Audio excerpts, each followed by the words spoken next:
Welcome to the latest update program. The topic of discussion is Virupaksha Temple collapse. Recently, the Virupaksha Temple faced collapse of its pavilion or Salu Mandap due to very heavy rains. The collapse is attributed to the weak foundation of the stone pillars and prolonged exposure to heavy rains. Virupaksha Temple is a UNESCO World Heritage Site located at the historical site of Hampi, Karnataka. The temple is dedicated to Lord Virupaksha, an avatar of Lord Shiva. It is believed to have been built around the 7th century. However, it gained prominence and underwent extensive expansion in the 14th century during the Vijayanagar Empire. It is a prime example of Dravidian temple architecture characterized by grand gopurams, shikhara, intricate carvings, and pillared halls. The temple's restoration work is being done by the Archaeological Survey of India or ASI.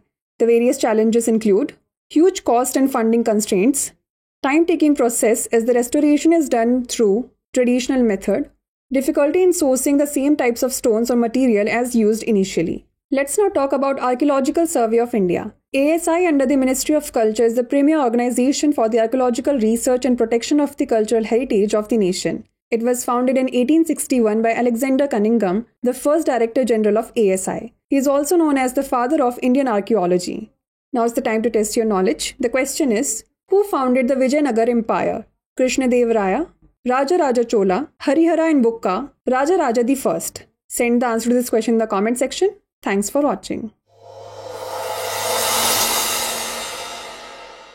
For more informative content, like, share and subscribe, and do not forget to press the bell icon to get the notifications.